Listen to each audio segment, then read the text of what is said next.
Меня зовут Азамат Аттукуров, я являюсь бизнес-консультантом, экспертом по государственному и муниципальному управлению. Сегодня у нас прямой эфир на Facebook, и наша сегодняшняя тема – обсуждение законопроекта, который инициировал Эмиль Токтошев и его коллеги по запрету на краснокнижных животных в Кыргызстане. И я познакомлю с гостями в нашем сегодняшнем эфире. Это депутат Жогорку Кеңеша, председатель комитета по бюджету и финансам Эмиль Токтахунович Токтошев. Саламатсыздарбы. Гамал Умарович, экоактивист, эколог. Гамал Умарович, вы здесь? Здесь. Также у нас Влад Ушаков, экоактивист, фотожурналист, фотоохотник. Влад. Доброго дня, доброго вечера даже. Всех рад видеть. А также наши гости из Бельгии, фотоохотники Эльвира и Кристиан Ван ден Аккервекен.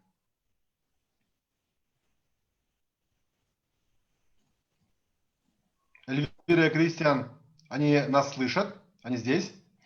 Также с нами Элери Битекчи, экоактивист и историк. Здравствуйте, добрый вечер. Да, добрый вечер всем присутствующим. Мы очень рады участвовать здесь. Очень приятно, Эльвира и Кристиан, то, что вы с нами. И мы сегодня обсуждаем такую важную тему. Это мораторий на охоту на краснокнижных животных, а именно на маркополо, козерогов, горных баранов, на белокоготных медведей, на других животных. И у нас сегодня беседа будет на кыргызском, на русском языке, как удобно будет нашим экспертам. Анда эмесе ушул биринчи суроо Эмиль Токтахунович Токтошевке, ушул мыйзамдын автору болгон. Эмиль Токтахунович, айтып кетсеңиз, ушул мыйзам 2 жолу 17-жылы, 19-жылы жылы сиз тараптан иштеп чыгып, анан кийин сунушталган биздин парламентке. 2 жолу тең өтпөй калды. Маалымат берип кетсеңиз, кандай иштелип чыкты эле, эмнеге ушул колдоп айтышат депутаттар, жана ушул мыйзам долбоорунун келечеги кандай? Рахмат, Азамат мырза. Туура биз 2 жолу бул мыйзамды долбоорун даярдап чыгып, парламенттен 2 жолу колдоо таппай калды. Биринчи жолу 2017-жылы биз биринчи проектти иштеп чыкканда, негизинен бизге кайрылган жарандар, айылдан келген бизге айылдан келип кайрылышты. Анан экологдор жалпы эле бизде Кыргызстанда жоолуп кетип жаткан жапайы жаныбарлардын алдын алыш керек деп кайрылуусунан биз көтөргөнбүз бул мыйзам долбоорун. Анда биз 2030га чейин деп 10 жылга мораторий киргизүү боюнча сунуш кылганбыз. Биз анда 14 түрүн азыркы жоолуп бараткан сейрек кездешүүчү жапайы жаныбарлардын 14 түрүнө 10 жылга мораторий киргизүү боюнча сунуштаганбыз. Бизге азыр Кыргызстанда илбирсти тутуп, Кыргызстанда ала тоонун символу деп мактанып жүрөбүз, бирок илбирстин тойту болгон биздин аркар кылжаларды, кээ кайбирлерди биз атууга жол берип атабыз. Азыркы мезгилдерде мына бизде билесиздер, аңчылык департаменти жылына 75-80 ушул аркар кылжа кайбендерди атууга уруксат берет, лицензия берет. Алар аркар кылжалар кызыл китепке жазылган. Кызыл китепке жазылган, бирок атууга лицензия берип атабыз. Ушундай мыйзамсыздыктардын биз алдын алабыз деп, биринчи жолу 2017 жылы мыйзам долбоорун даярдап, менин коллегаларым да кошулган.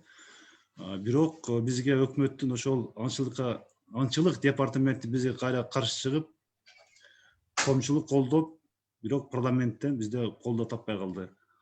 Экинчи жолу биз 2019 жылы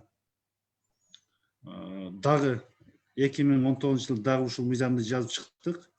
Экинчи жолу биз 14 эмес 5 эле түрүн жазып чыктык. 5 эле түрүн биз 5 жылга мораторий коюу боюнча. тилекке каршы бул да колдоо таппай калды. Бул жерде эми биз бүгүнкү биринчи ушул жерде катышып кайдыры болбой убактыңыздар бөлүп турганыңыздарга мен чоң ыраазычылык билдирем. Биз эми кийинкиде мына мыйзамдын долбоору сиздерде бар, экөө тең. Ошондуктан баарыбыз чогулуп жакшы концепцияны жазып биз даярданыш керек. Себеби ушул темп менен барсак, мына 7 чакырылышта биз парламентке өтүп калсак, Атамбекенов фракциясы толугу менен колдойт. Биз иштеп чыгарабыз, бирок дагы эле өтпөй калышы мүмкүн. Себеби ошол 6 чакырылышта бизге каршы берген депутаттар баары кандидат болуп баратышат. Алар мен билем, алар колдобойт. Ошон үчүн коомчулук биз даярданып, жакшы даярданып. Мына билесиздер, экинчи жолу мыйзам өтпөгөндө жарандык активисттер петиция уюштуруп, бир 1000ден ашык кол коюлган. Ушуну карай чыгарабыз деп. Ошондуктан биз катуу даярданышыбыз керек. Бул мыйзам жагынын юридикалык жактан так карап, анан экономикалык жактан да биз негиздеп бериш керек. Азыркы биз өткөндө дагы мына Улат мырза, Фермет айым, Гамал мырза барыңыздар катышкансыздар. Бизге келген фото охотник кандай Кыргызстандан келип өзү ыраазы болуп келгенин айткан. Бизде келечекте бул фото аңчылыкты өркүндөтүн айткан. Бизге мына ушуну баарын баштап, элдерге түшүндүрүп, жана мыйзам чыгаруучуларга баарына түшүндүрүп, кийинки биз 3-чү ирет ушу долбоорду деп иштеп чыгарганда баарыбыз биргеликте ушул мыйзам өтүшүнө биз баарын ынандырыш керек. Өкмөттү дагы, депутаттарды дагы, керек болсо президентке да үнүбүздү жеткизип, биз жакшы даярдап чыксак, ошондо күчүбүз бирдиктүү болот. Ошон үчүн сиздердин дагы сунушуңуздарга, сиздердин бизге болгон сөздөрүңүзгө, акыл сөздөрүңүзгө биз абдан муктажбыз. Ошону көпчүлүк менен чогулуп бириксек, биз жеңебиз. Башка жолубуз жок. Чоң рахмат, Эмиль Токтопунович. Менин кийинки суроом Гамал Сооронкуловго. Гамал Омарович, эки активист, ушул Кыргызстандын бүт жерлерин кыдырып, азыркы экологиялык ситуациясын жакшы билет. Гамал Омарович, айтыңызчы, ушул мыйзам боюнча жана жергиликтүү биздин ушул жанакы эгер лесничилер менен жолугуп жүрөсүңөр, жанакы токой кызматчылар менен, алардын жергиликтүү элдин пикири кандай? Ушундай мыйзам керекпи, колдошобу? Негизи мындай мыйзам бизге керек, ушуну айтып кетсеңиз. Рахмат, Азамат иним. Кутмандуу кечиңиздер менен урматтуу Facebook колдонуучулар, мен ушул эки тилде жооп берсем деп турачын атам, анткени орус тилдүү дагы көрөрмандар, угармандар көп болуп атат. Добрый вечер, уважаемые друзья. Я бы хотел остановиться по поводу закона о моратории и дать уточнение. Дело в том, что многие наши охотники, а их порядка 10 тысяч, насколько я знаю, по Кыргызстану это официальные, которые числятся, многие не понимают, когда речь идет о моратории на охоту, и все вдруг начинают падать в обморок, говорить, как это так, мы вдруг не будем охотиться. Нет, дорогие друзья, речь идет о видах, то есть о парнокопытных, ну будем тут более конкретно говорить, о сибирском козероге, о горном баране архаре, о морали, о кабане, допустим, да? Ну и более конкретно, ну, слава богу,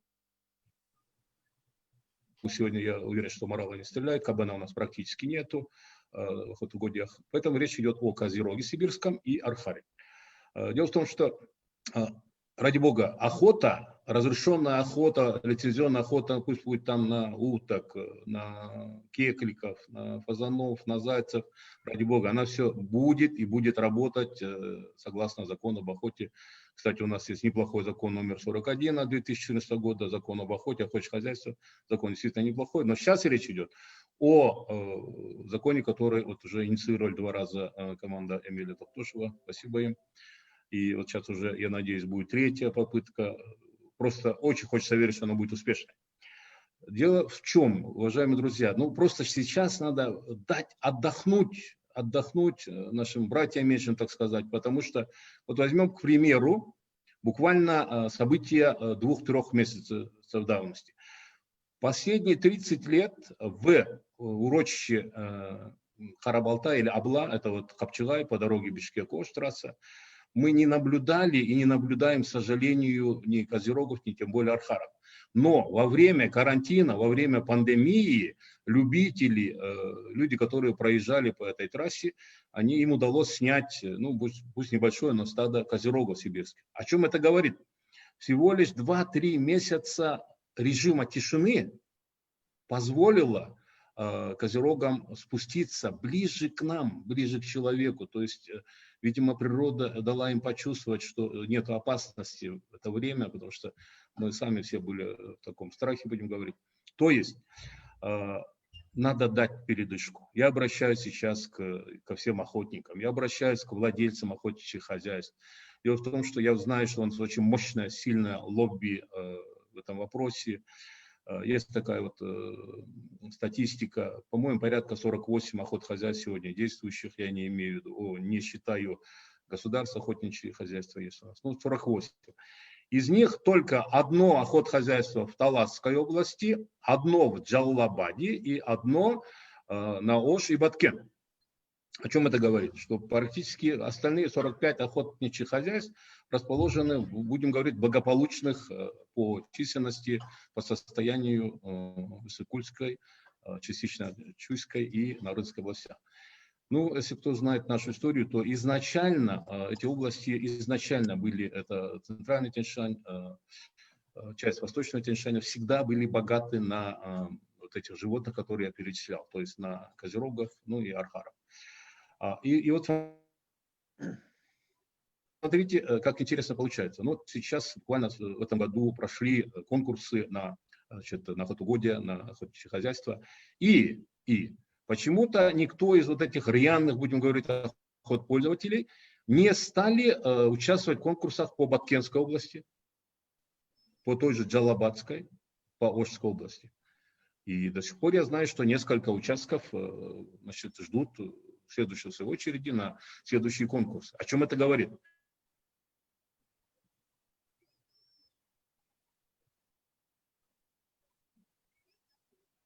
Бедные не пошли в Баткенскую, далекую Баткенскую область и начинать практически, ну, будем говорить, на ровном месте.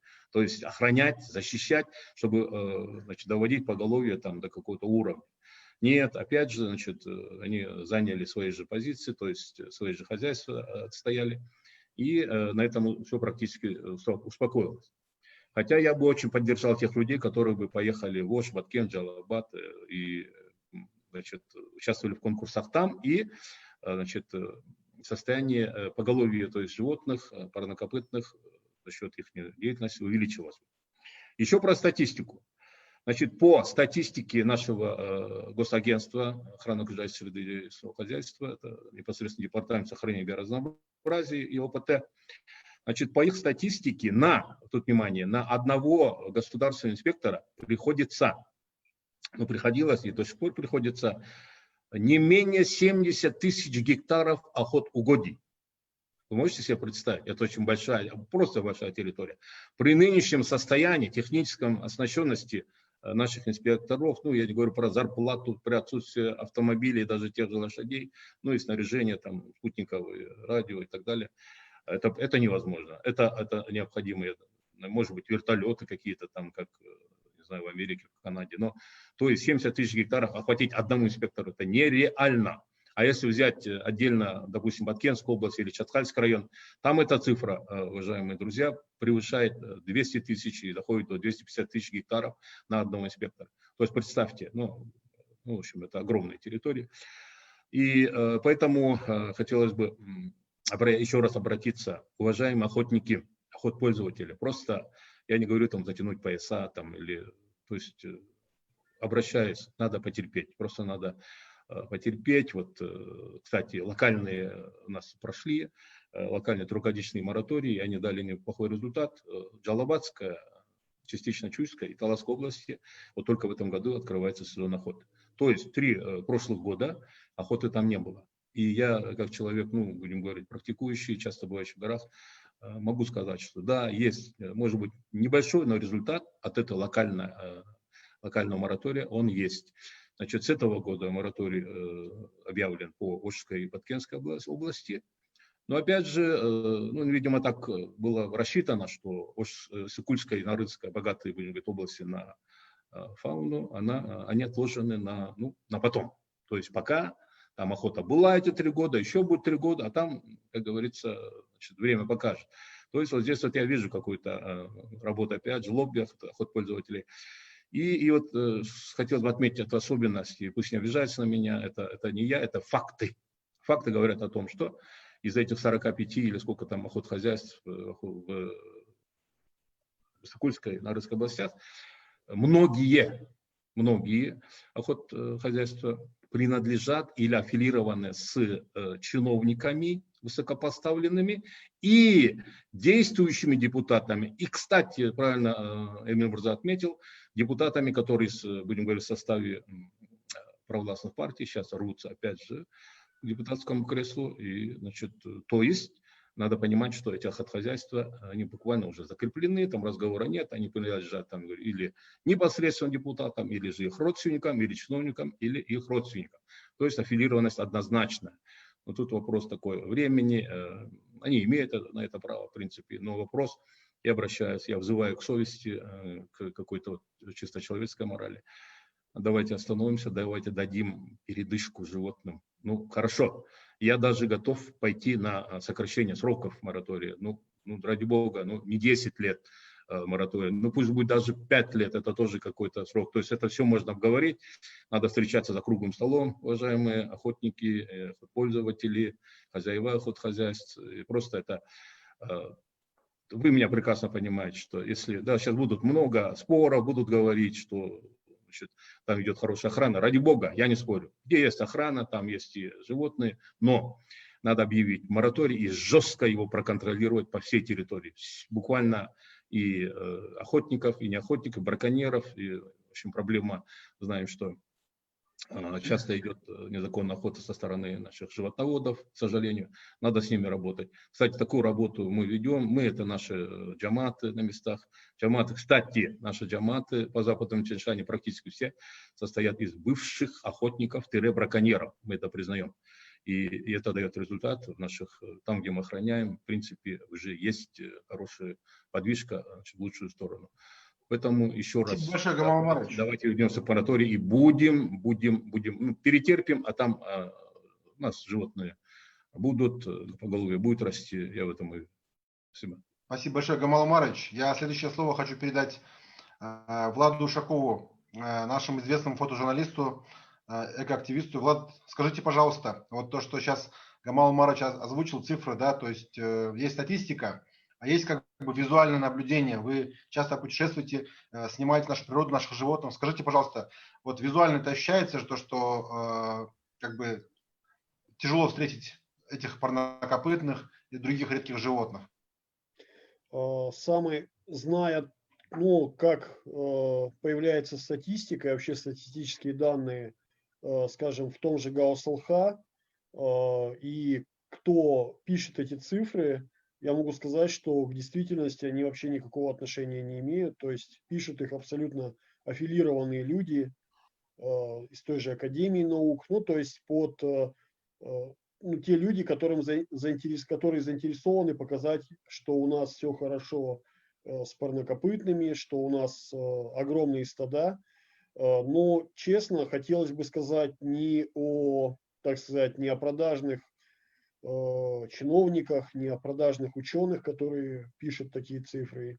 Хотелось бы поговорить немножко о государственных программах, о которых мы так громко заявляем, причем заявляем на весь, земной шар, на всю планету. Мы говорим, что страна у нас, в которой защищают и всячески способствуют охране и повышению популяции снежного барса. То есть у нас, сами знаете, было 2, по-моему, или 3 форума крупных. Мы звали людей со всей планеты, говорили, что мы экологическая страна, что мы защищаем снежного барса, но при этом у нас даже секретариат существует. У нас в Бишкеке открыт глобальный секретариат по сохранению снежного барса. Но при этом мы абсолютно ни полшажочка не сделали что-либо, то есть как раз для защиты этого снежного барса, потому что снежного барса не спасут там ни крупные международные форумы красиво проведенные, ни спектакли, ни выпущенные там фильмы, ролики. Его спасет как раз вот увеличение поголовья его кормовой базы. То есть снежный барс не питается ни травой, ни камнями. Он питается как раз вот этими 4 видами парнокопытных животных, на которые сейчас вот экологи, активисты, вот все как бы неравнодушные люди просят ввести мораторий.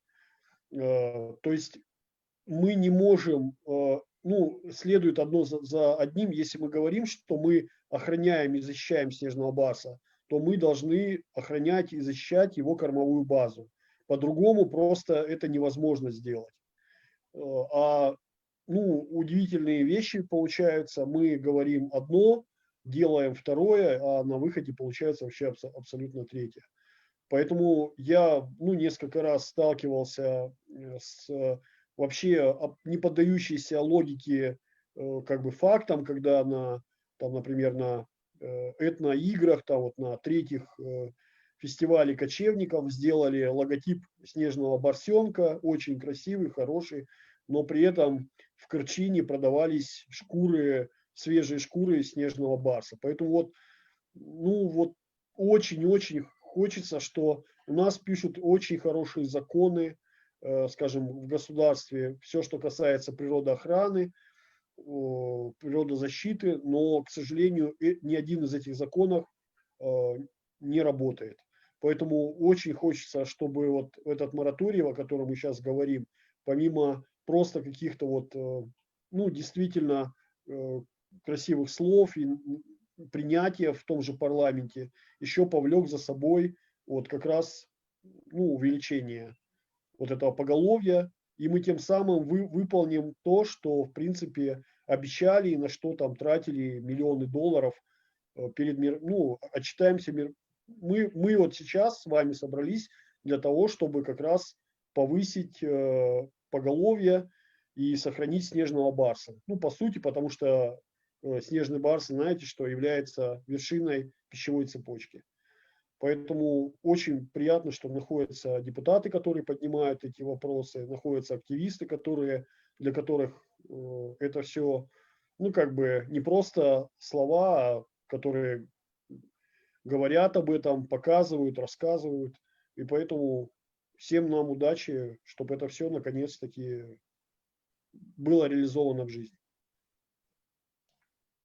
Спасибо большое, Влад. У меня следующий вопрос нашим гостям из Бельгии, Эльвира и Кристиан Ванден Акервекен. Эльвира сама является биохимиком. Они занимаются фотоохотой, и я хотел бы узнать о перспективах фотоохоты вообще в Кыргызстане. Возможно ли вот нашу охоту вообще заменить на фотоохоту, чтобы мы, как в Йеллоустоунском парке, как в парке Серенгети, могли наслаждаться сафари, фотосафари, да, а не убивать этих животных? Эльвира и Кристиан, вам слово.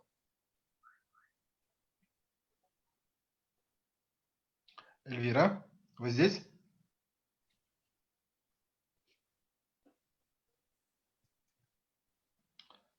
Так, Берметаим. Я сейчас позвоню. Я пока слово передам Эльвире Битикчи. Хорошо. Пока мы подсоединяем наших...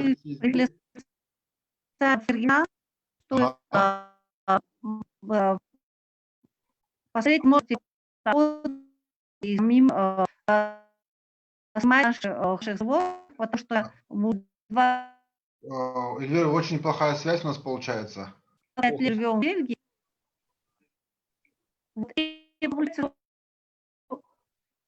Эльвира? Азамат Мурза, давайте я сейчас позвоню. Хорошо. И мы тогда через аудио, через мой микрофон дадим слово, да, Эльвире Джиге? Хорошо, хорошо. Я тогда передам следующее слово господину Эльвире Битикчи.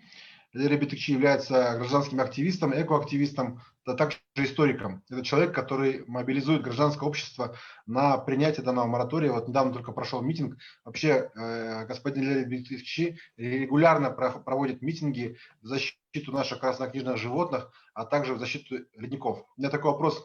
Господин Эльвир Битекчи, скажите, пожалуйста, что может сделать гражданское общество? Как мы можем сделать такой пуш снизу, чтобы поддержали этот законопроект? А также, возможно ли создать такой общественный договор? Вот я видел, бизнес сделал общественный договор, да, медиа, сообщество сделало общественный договор о защите свободы слова. Может быть, нам сделать такой же общественный договор и дать подписать этим партиям, которые идут в парламент? Спасибо, Азамат. Да, такой общественный договор, мне кажется, возможен, потому что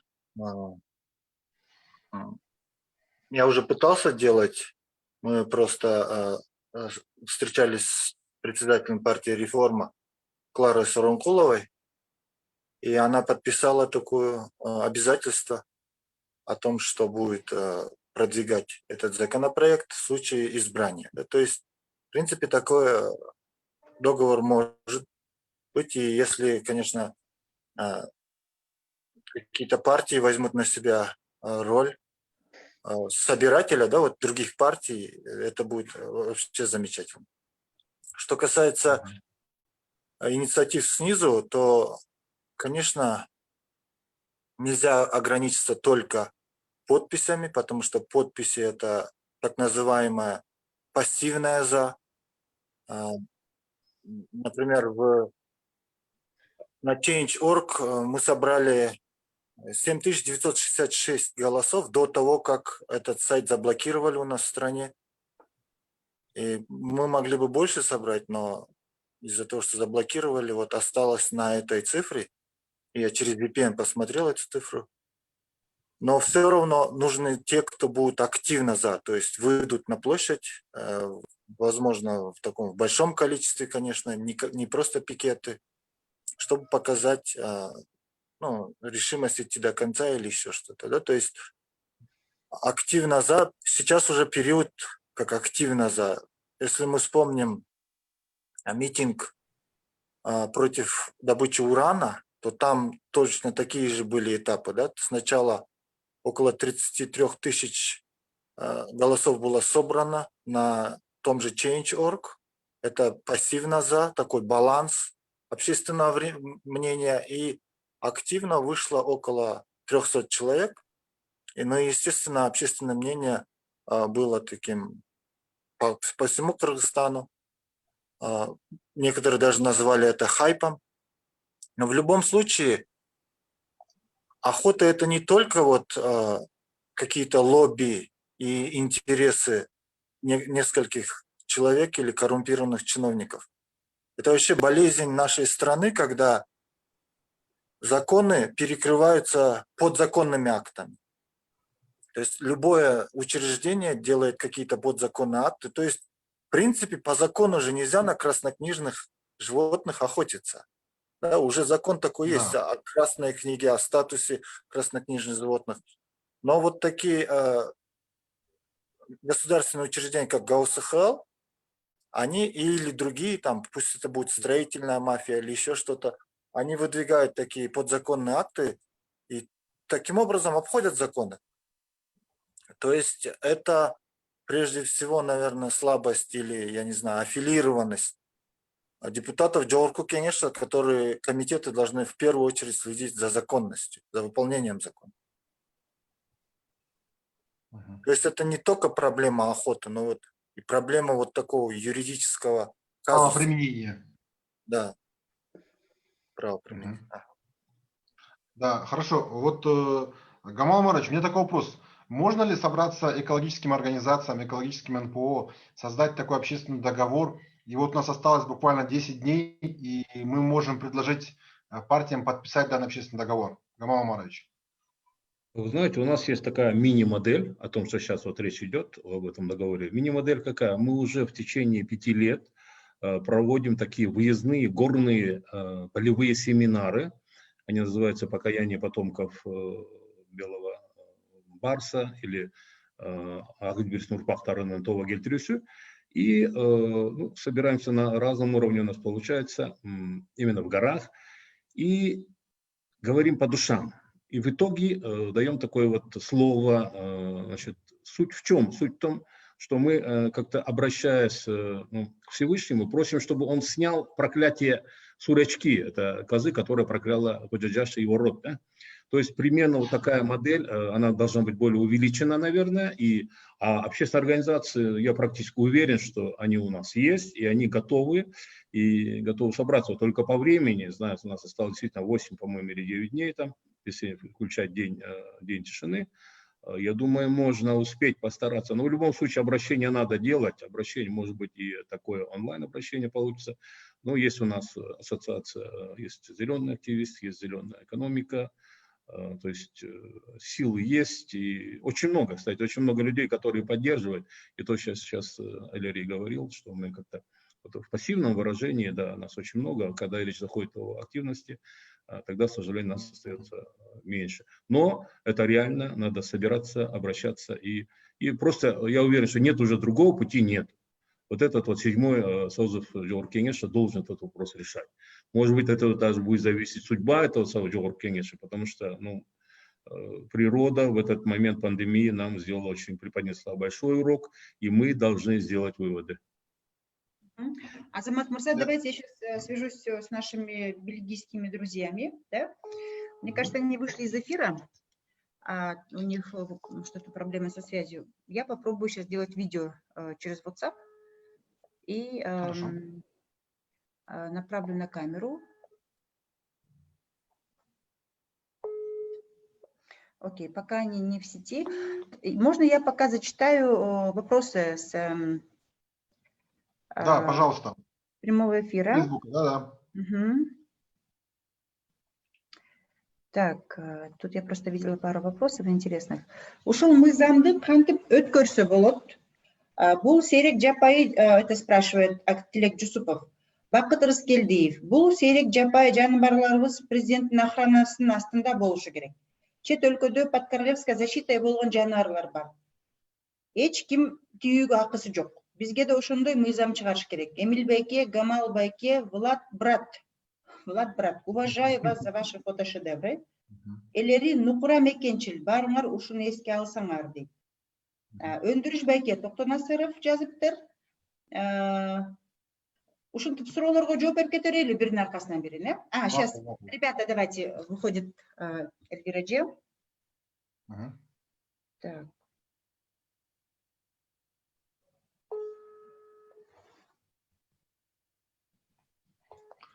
Ну, пока мы подсоединяемся, Гамал Омарович, объясните, пожалуйста. Эльвира, давайте мы сейчас сделаем так.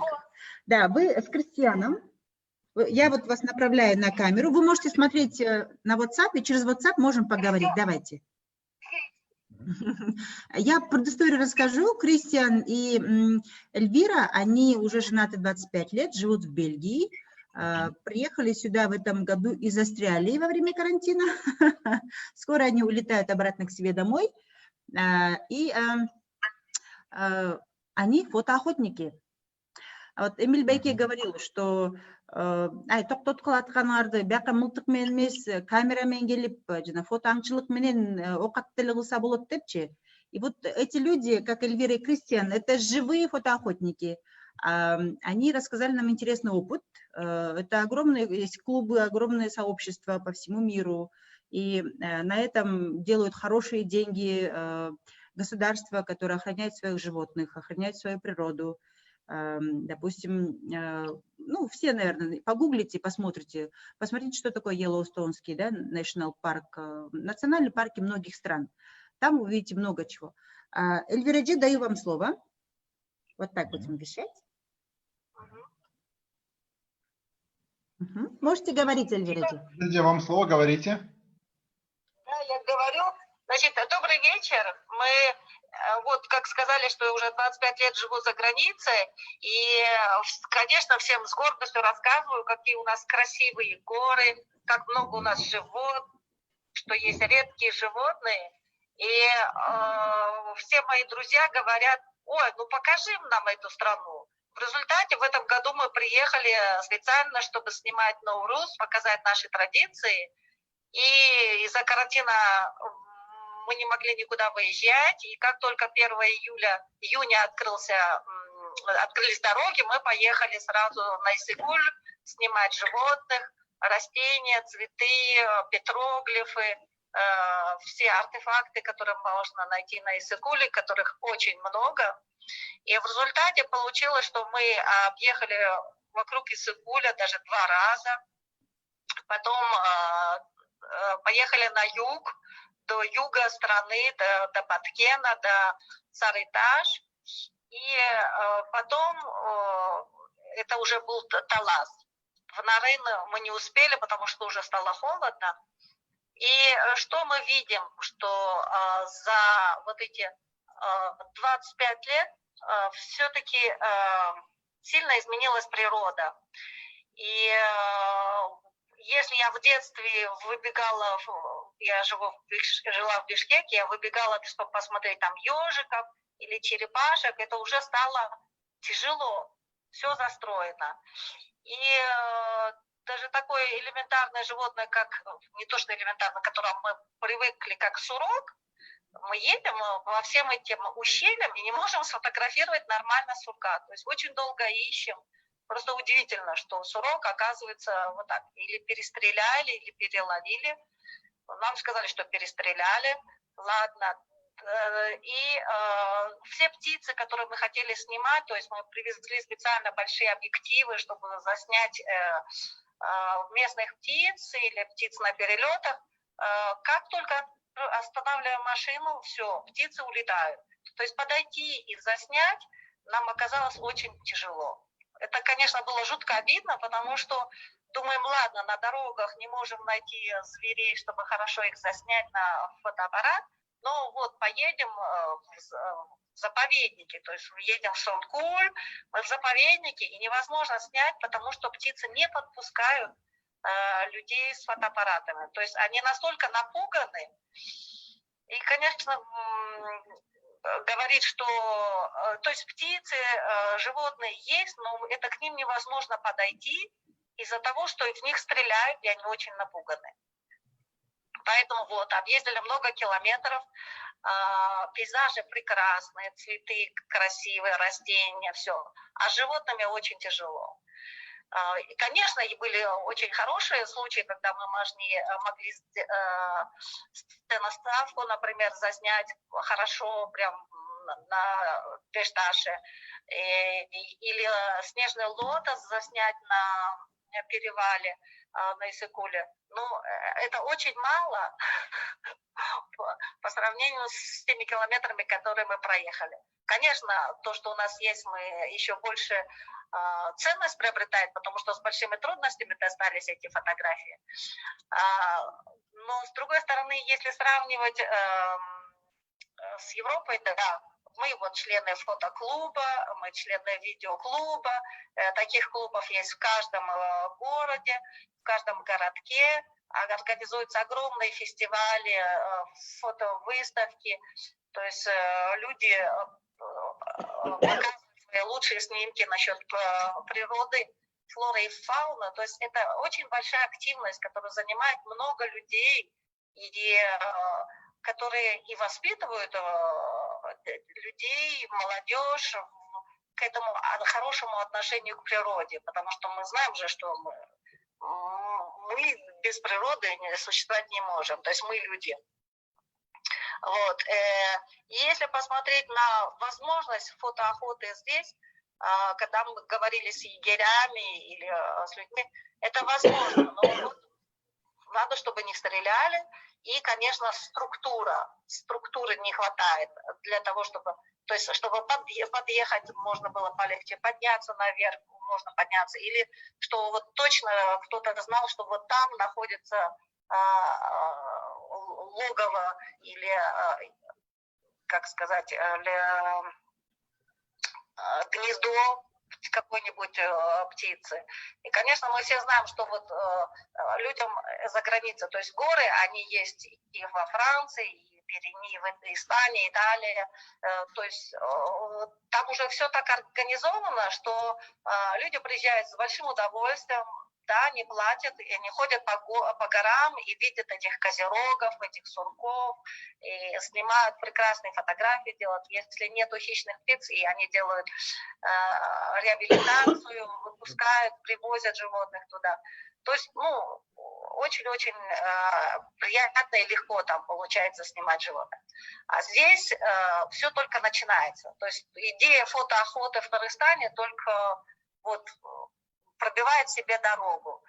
С другой стороны, даже когда мы были на выставках насчет насекомых, например, да, там человек организовывал поездку в горы, чтобы снимать высокогорных бабочек. То есть вот, люди приезжают, чтобы хотя бы заснять ту бабочку, о которой они мечтают, но она сохранилась вот только у нас.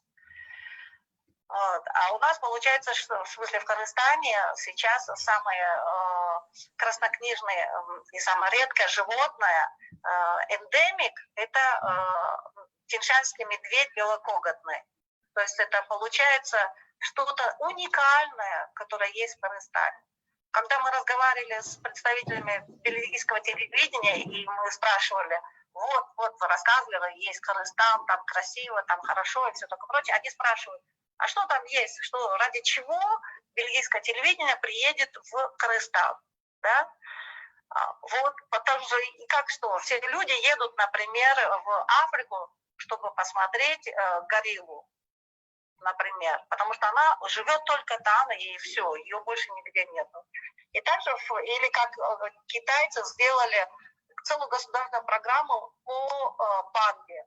То есть, например, когда панда привезли в Бельгию, когда выходила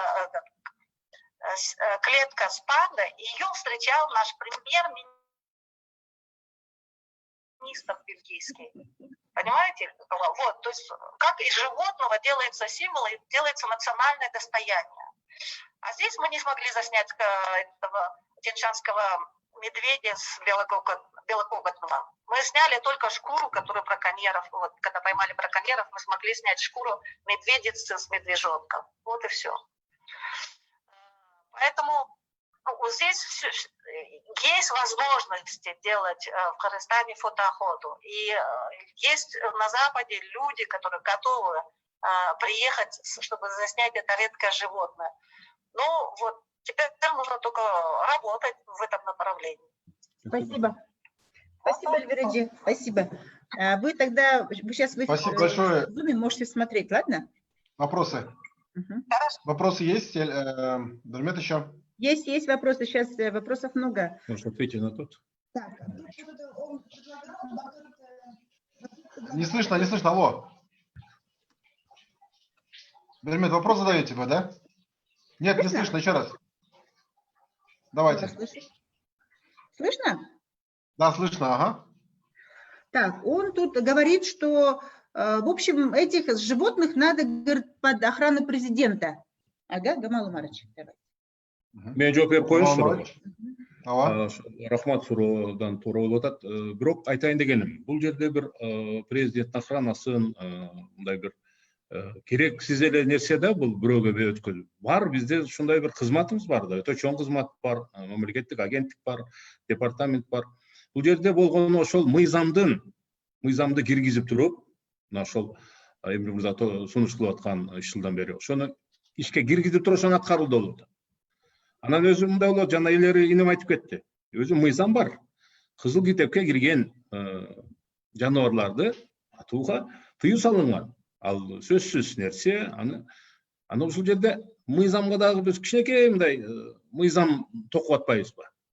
Эгерде саны көп болсо, мисалы ошонун уруксаат деп туруп жана аркар кулжагы өзү мыйзам менен тыюу 100% салынган, атууга уруксат жок.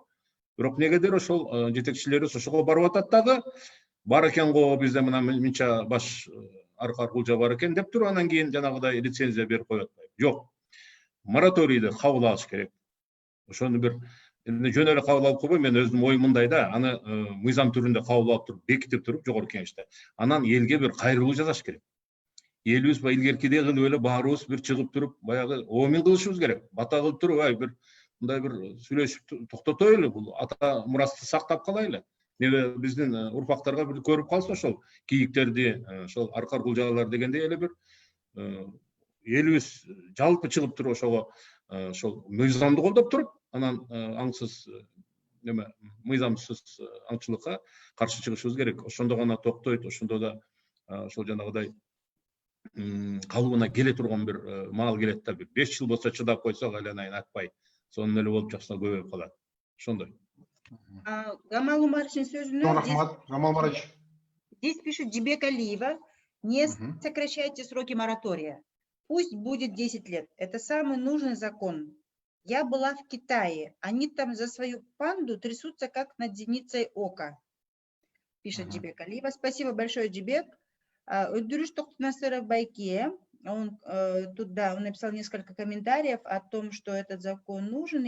И тут еще у него закон по полигонам, по мусорным, да? И о том, что этот закон... Сейчас я прочту дальше. Влад алтын жигит азаматсың. Фото охота турларын уюштурушуң керек. Влад Кыргыз. Да, Влад вас тут просит, чтобы вы организовали туры фотоохоты, и сени менен талаага тоого чыгып көргөндөн кийин эл дагы ойгонот. Люди, которые с вами поездят по горам, по долам, они потом проснутся. Да. Эмиль Токтакунович, ишиңизге ийгилик. Влад правильно говорит, эти семинары не спасут барсов. Кормовую базу снежных барсов съели страшные люди, бизнесмены, которые делают деньги на охоте на диких животных. Правильный закон. Так. Эмиль Байке. Эмиль Байке, еще вот тут вам надо возглавить. Как политику экологическое движение нам нужен собственный фонд защиты дикой природы. В Кыргызстане, значит, да? Молодцы, что поднимаете эту тему. Серек кеждешүүчү жаныбарларды аткан үчүн сотко жоона тартылган фактылар барбы? Азамат рухсат. Ушул Ушул жерде токтошуп кетиш керек да. Ага. Мына кече келе болгон окуя, Таласта болгон окуя. Аюуну жанагы кызыл китепке кирген ак турмактуу күрөң аю деп коебуз, теншен. Бул эндемик. Эндемик дүйнө жүзүндө жок. Ошону мына Влад ушу сайрап эле айтып жүрөт. Мисалы эми Кудай сактасын, эми Илбирс дагы бир 11 мамлекетте бар да, бизден тышкары. А биз айтып аткан ак турмактуу аю Кыргызстандан башка жерде жок. Бул накта биз эндемигиз. Эми ошону көрбөйсүзбү? Ошол бир акмактар энесин дагы мамагалагында айтып атпайбы?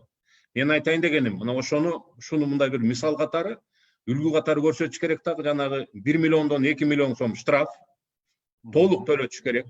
Акчам жок деп чыгат.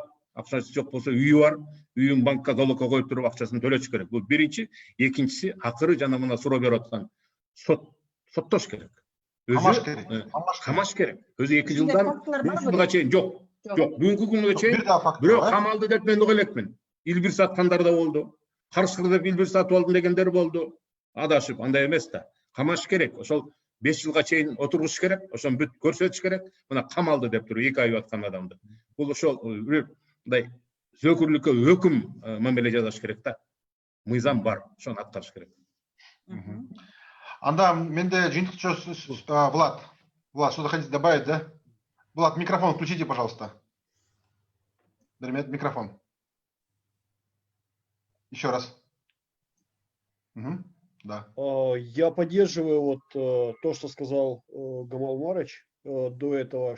У нас есть очень хорошие законы, но, к сожалению, они абсолютно не соблюдаются. То есть, если поднять статистику, сколько браконьеров, ну, как бы арестовано с поличным за последние, скажем, ну, хотя бы лет 5, и сколько людей, ну, вот этих дел, ну, по сути, это уголовные дела, были доведены до суда или там были оштрафованы, то вы, ну, как бы становится смешно, потому что даже тот небольшой процент, когда с поличным берут браконьера, ну, он ответственности практически никакой не несет. Ну, это не проблема как раз экологии, это проблема и правоохранительных структур, и судебной и нашей как бы структуры. Но, конечно же, очень хотелось бы, ну, как бы, чтобы наши депутаты чаще поднимали вопрос о, не знаю, реформе, или я бы вообще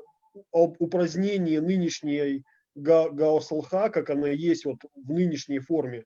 Потому что, ну, по сути, если будем под таким управлением еще там несколько десятилетий жить, у нас от природы просто ничего не останется. То есть нужна полная реформа вот этих вот государственных структур, которые, ну, извините, там люди, которых, вот если посмотрите видео, там, которым ГКНБшники вскрывали двери, они в это время доллары жгли во время, ну, как бы от продажи поддельных вот на отстрел вот этих вот парнокопытных. Ну, есть на затыке, посмотрите. Им ГКНБ вскрывала дверь. Я не буду имена, фамилии называть, это все очень в доступе находится. ГКНБ вскрывает дверь, они жгли, он там сжег доллары. И сейчас этот же человек также в Гауслха работает уже не на низкой, он не был с позором уволен, а занимает хорошую должность. То есть, понимаете, беда даже не в браконьерах. Рыба гниет с головы. То есть, если люди, которые не заинтересованы в защите природы, стоят и говорят, что, ну, вот на самой верхушке вот этой, ну, можно сказать, пищевой цепочки, то о какой природоохране вообще может быть речь? Почему ну, все у нас экологические проекты, ну, практически сведены к нулю, и международные за огромные деньги вкладывают в природоохрану те же международные доноры, но все это, ну, оказывается большим мыльным пузырем. Поэтому я хотел бы, ну, как бы обратить внимание о необходимости экотехинспекции, о реформе полной, о полностью замене Гауслха. Это те люди, которые должны отвечать за то, что мы вот сейчас находимся в такой, ну, ужасающей как бы обстановке, когда уже мы говорим о выживаемости каких-то видов.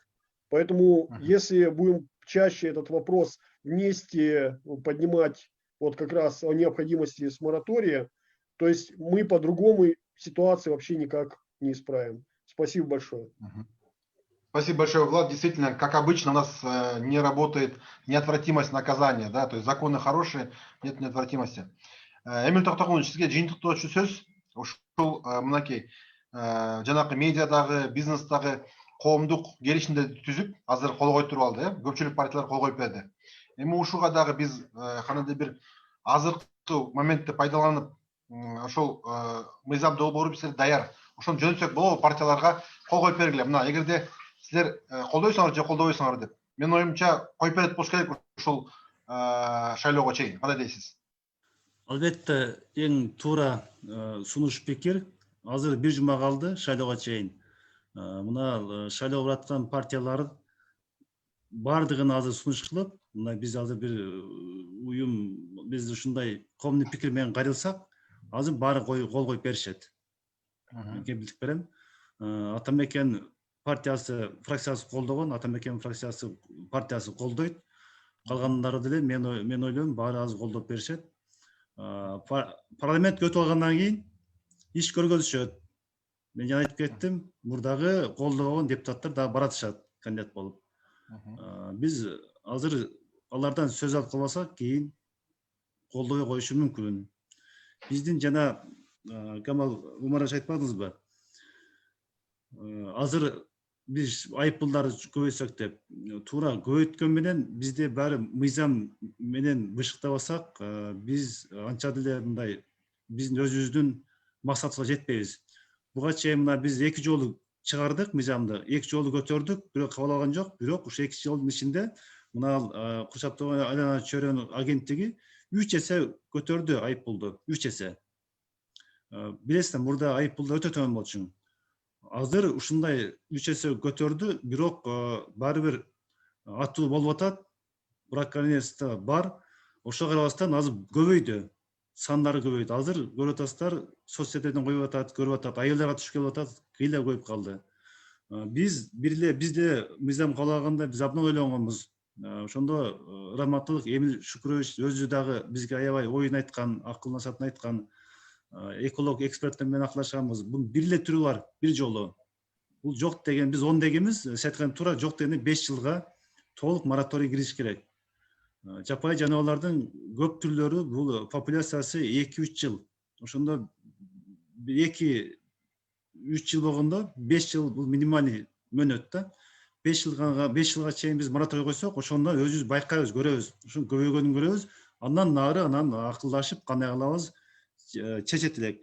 Мына азыр көрдүңүздөр, Эльвира айым өзү айтты. Мен атайын сырттан келип, мурда ушул жерде өскөнмүн, Кыргызстанда, Бишкекте өскөнмүн. 25 жыл мурда бул жерде канаттуу көп болчуң деп айтты. Азыр азайып бараттыр, тоого чыгып атабыз, баары азайып баратат деп айтат. Ушуну бүгүнкү көрүп турган мына ГАОСХнын мүмкүн көрүп турат кызматкерлери. Уксун мына киши тоого чыгып келген киши айтып атат, азайып кеттир деп, канаттуу азайып кетти деп. Ошон үчүн эми булар өзүлөрү кызыктар эмес. Биз өзү коомчулук өзүн жаратылышы өзү коргосок, аракет кылсак, булардан эч кандай майнап чыкпайт. Бүгүн жакшы талкуу болду. Мен ойлойм, Азамат мырза ушуну талкууну улантып, бир жума убакытта мына шайлоого аттанган азаматтардан сөз алып калыш керек. Колдойсуңарбы деп. Азыр баардыгы колдойбуз деп ура деп берет парламентке өтүш үчүн. Ушуну пайдаланып калыш керек. Эгерде биз жаратылышты, эгерде бизди жоголуп бараткан жапайы жаныбарды сактайбыз десек, азыр убакыт келди. Азыр абдан сонун убакыт. Ушуну тез мен колдойт элем. Азыр эртең чыгасаңыздар, баары колдоп берет. Анан кийин парламентке өткөндөн күндөн кийин мыйзамды даярдап, анан чыгарабыз, мына сен колдойм деген сен кол коюп бересиңер деп. Мен буга толук менен кошулам. Анда эмесе мындай жыйынтыктап коелу. Элери Битикчи мырза, Гамал Омарович, Влад, силер биргелешип бир кайрылуу жазбайсыңарбы? Биз партиялардын лидерлерине жөнөтөлү. Ушул бир жуманын ичинде кол коюп бериңиздер. О том, что силер ушул мораторийди колдойсуңар деген келишимдечи. Анан кийин уже парламентке өткөндөн кийин айтабыз, мынакей, бизде кагаз бар, силер айткансыңар, колдойсуңар бул мораторийди деп. Гамал Омарович, Элери Битикчи, макулбу? Болобу ушундай кылсак? Даярдап беребиз. Ладно. Хорошо, Гамал Омарович, анда сиз аксакал катары ушуну баштап берип койсоңуз, понедельник күнгө чейин бүтүп берсеңер, биз анда понедельник күнү жөнөтөбүз партияларга. Аракет кылабыз. Жарайбы? Баарыңыздарга чоң рахмат, абдан кызыктуу тема болду. Мен ойлойм, бул дагы акыркы күн эмес, мындан ары талкуулап турабыз. Ушул мораторий ишке кирмей сайын биз дагы жолугуп турабыз, Рахмат, Баарыңыздарга чоң рахмат. Ийгилик. Рахмат, баарыңарга чоң рахмат. Влад. Көрүшкөнчө. Влад, что это такое, Влад? Владтын кушу келди. Что это, Влад, покажите. Влад, вас не слышно. Влад, микрофон. Покажи совушку. Влад, что это, покажите. Она прилетает, когда хочет. Это Свободная, да? Да. Чоң рахмат. На этой мажорной ноте прощаемся с вами. До свидания. Бул аян экен бизге. Аян. Белги. Спасибо. Всем пока. До свидания.